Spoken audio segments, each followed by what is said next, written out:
negotiation reminds me of one of my favorite stories from the Middle East, of a man who left to his 3 sons 17 camels. And to the first son he left half the camels, to the second son he left a third of the camels, and to the youngest son he left a ninth of the camels. Well, 3 sons got into a negotiation. 17 doesn't divide by 2, it doesn't divide by 3, it doesn't divide by 9. Brotherly temper started to get strained.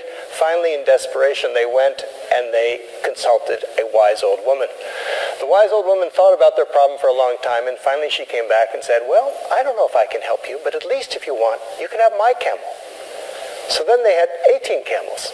The first son took his half of 18 is 9. The second son took his third, a third of 18 is 6. The youngest son took his ninth, a ninth of 18 is 2. You get 17. They had 1 camel left over. They gave it back to the wise old woman. Now, if you think about that story for a moment, I think it resembles a lot of the difficult negotiations we get involved in. They start off like 17 camels, no way to resolve it. Somehow what we need to do is step back from those situations, like that wise old woman, look at the situation through fresh eyes and come up with an 18th camel. Now, finding that 18th camel in the world's conflict has been my life passion. I basically see humanity a bit like those 3 brothers. We're all one family. We know that scientifically. Thanks to the communications revolution, all the tribes on the planet, all 15,000 tribes, are in touch with each other. And it's a big family reunion. And yet, like many family reunions, it's not all peace and light. There's a lot of conflict. And the question is, how do we deal with our differences? How do we deal with our deepest differences, given the human propensity for conflict and the human genius at devising weapons of enormous destruction? That's the question. As I've spent the last better part of 3 decades, almost 4, traveling the world, trying to work, getting involved in conflicts ranging from Yugoslavia to the Middle East to Chechnya to Venezuela, some of the most difficult conflicts on the face of the planet, I've been asking myself that question. And I think I've found, in some ways, what is the secret to peace. It's actually surprisingly simple. It's not easy, but it's simple. It's not even new. It's maybe one of our most ancient human heritages. The secret to peace is us. It's us who act as a surrounding community around any conflict, who can play a constructive role. Let me give you just a story, an example. About 20 years ago, I was in South Africa working with the parties in that conflict, and I had an extra month, so I spent some time living with several groups of San Bushmen. I was curious about them, about the way in which they resolve conflict. Because after all, within living memory, they were hunters and gatherers living pretty much like our ancestors lived for maybe 99% of the human story. And all the men have these poison arrows that they use for hunting. Absolutely fatal. So how do they deal with their differences? Well, what I learned is whenever tempers rise in those communities, someone goes and hides the poison arrows out in the bush. And then everyone sits around in a circle like this, and they sit and they talk. And they talk. It may take 2 days, 3 days, 4 days, but they don't rest until they find a resolution, or better yet, a reconciliation. And if tempers are still too high, then they send someone off to visit some relatives. There's a cooling off period. Well, that system is, I think, probably the system that kept us alive to this point, given our human tendencies. That system I call the third side. Because if you think about it, normally when we think of conflict, when we describe it, there's always 2 sides. You know, it's Arabs versus Israelis, labor versus management, husband versus wife, Republicans versus Democrats. But what we don't often see is that there's always a third side. And the third side of the conflict is us. It's the surrounding community. It's the friends, the allies, the family members, the neighbors.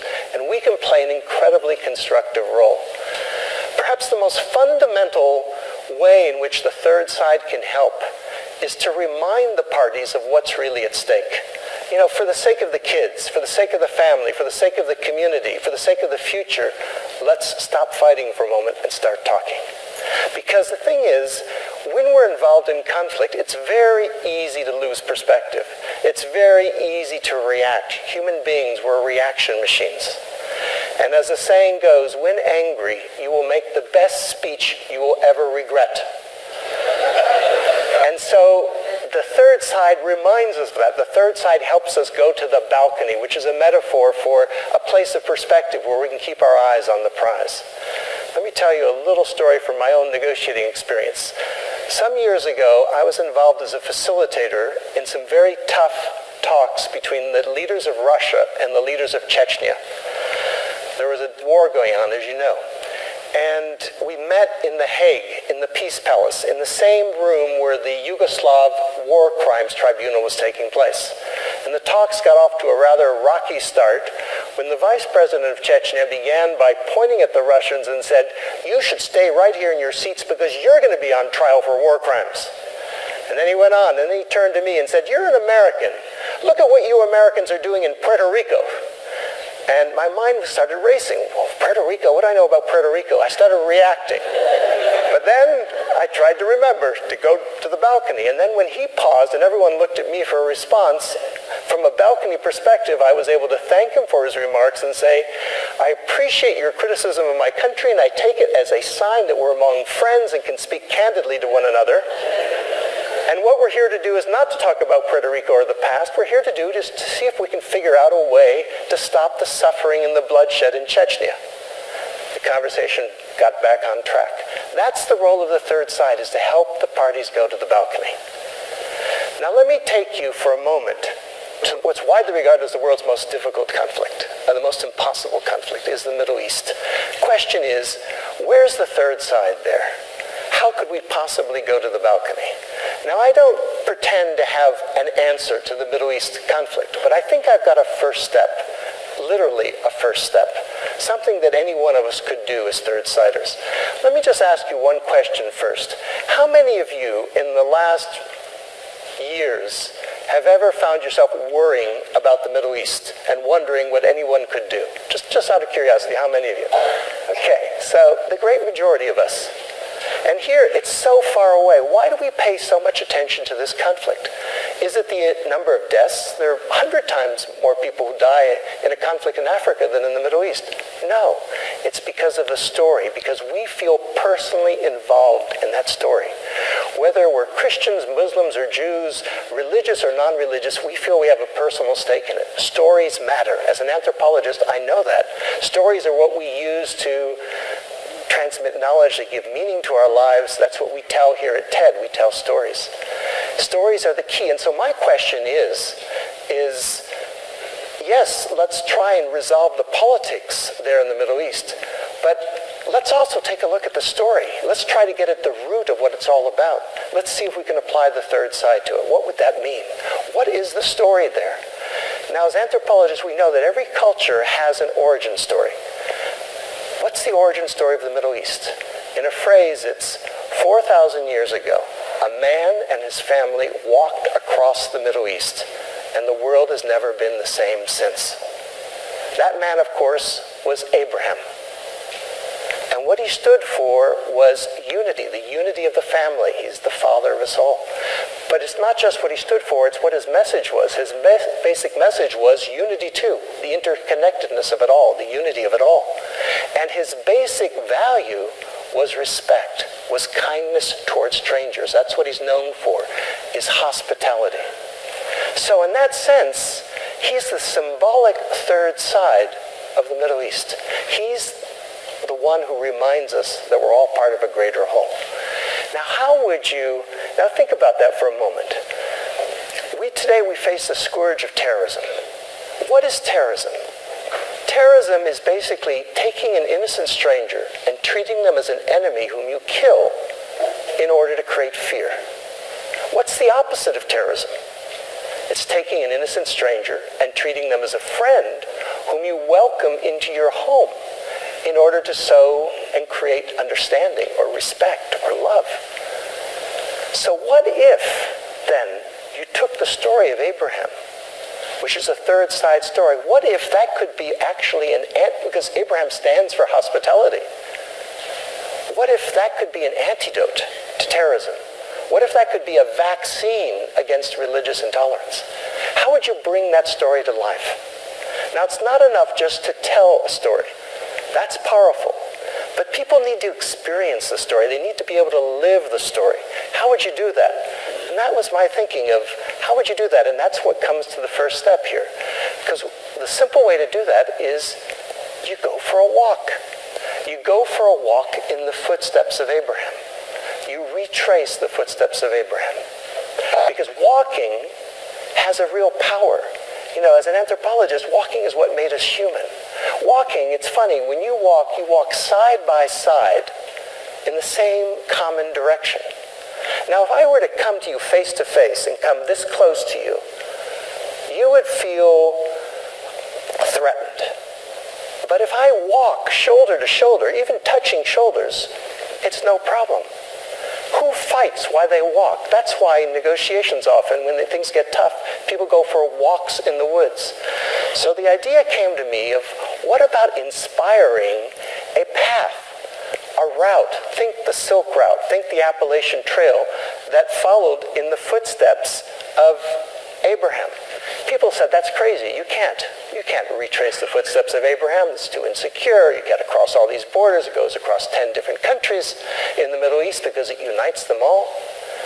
And so we studied the idea at Harvard. We did our due diligence. And then a few years ago, a group of us, about 25 of us from 10 different countries, decided to see if we could retrace the footsteps of Abraham, going from his original birthplace in the city of Urfa in southern Turkey, northern Mesopotamia.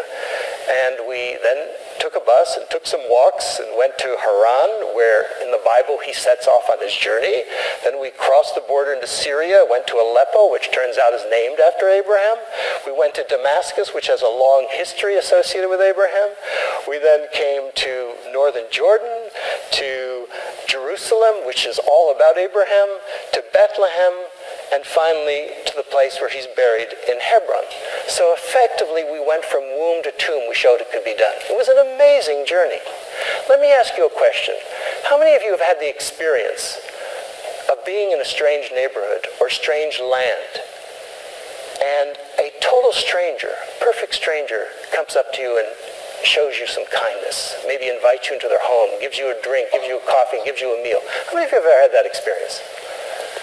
That's the essence of the Abraham path. That's what you discover as you go into these villages in the Middle East where you expect hostility, and you get the most amazing hospitality, all associated with Abraham. In the name of Father Ibrahim, let me offer you some food. So what we discovered is that Abraham is not just a figure out of a book for those people. He's alive. He's a living presence. And to make a long story short, in the last couple of years now, thousands of people have begun to walk parts of the path of Abraham in the Middle East, enjoying the hospitality of the people there. They've begun to walk in Israel, in Palestine, in Jordan, in Turkey, in Syria. It's an amazing experience. Men, women, young people, old people, more women than men, actually, interestingly. For those who can't walk, who are unable to get there right now, people started to organize walks in cities, in their own communities. In Cincinnati, for instance, they organized a walk from a church to a mosque to a synagogue, and then all had an Abrahamic meal together. It was Abraham Path Day. In Sao Paulo, Brazil, it's become an annual event for thousands of people to run in a virtual Abraham Path run, uniting the different communities. The media love it. They really adore it. They lavish attention on it because it's visual and it spreads the idea, this idea of Abrahamic hospitality, of kindness towards strangers.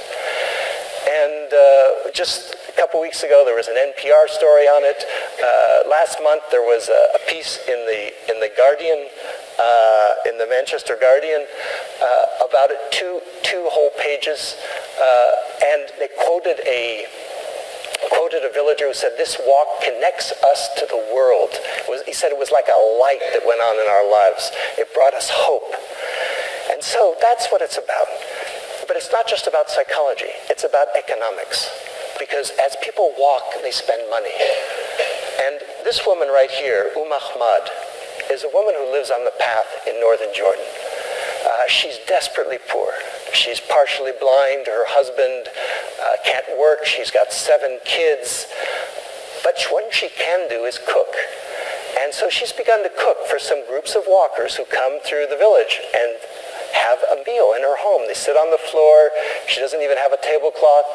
She makes the most delicious food that's fresh from the herbs in the surrounding countryside.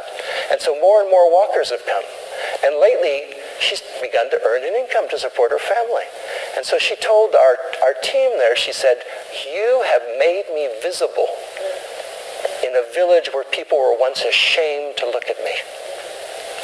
That's the potential of the Abraham Path. There are literally hundreds of those kind of communities across the Middle East, across the path. The potential is basically to change the game. And to change the game, you have to change the frame, the way we see things. To change the frame from hostility to hospitality, from terrorism to tourism. And in that sense, the Abraham Path is a game changer. Let me just show you one thing. I have a little acorn here that I picked up while I was walking on the path earlier this year. Now, the acorn is associated with the oak tree, of course, grows into an oak tree, which is associated with Abraham. The path right now is like an acorn. It's still in its early phase. What would the oak tree look like? Well, I think back to my childhood, a good part of which I spent after being born here in Chicago, I spent in Europe. If you had been in the ruins of, say, London in 1945 or Berlin, and you had said, 60 years from now, this is going to be the most peaceful, prosperous part of the planet, people would have thought you were certifiably insane. But they did it thanks to a common identity, Europe, and a common economy. So my question is, if it could be done in Europe, why not in the Middle East? Why not thanks to a common identity, which is the story of Abraham, and thanks to a common economy that would be based in good part on tourism? So let me conclude then by saying that in the last 35 years, as I've worked in some of the most dangerous, difficult, and intractable conflicts around the planet, I have yet to see one conflict that I felt could not be transformed. It's not easy, of course, but it's possible. It was done in South Africa. It was done in Northern Ireland. It could be done anywhere. It simply depends on us. It depends on us taking the third side.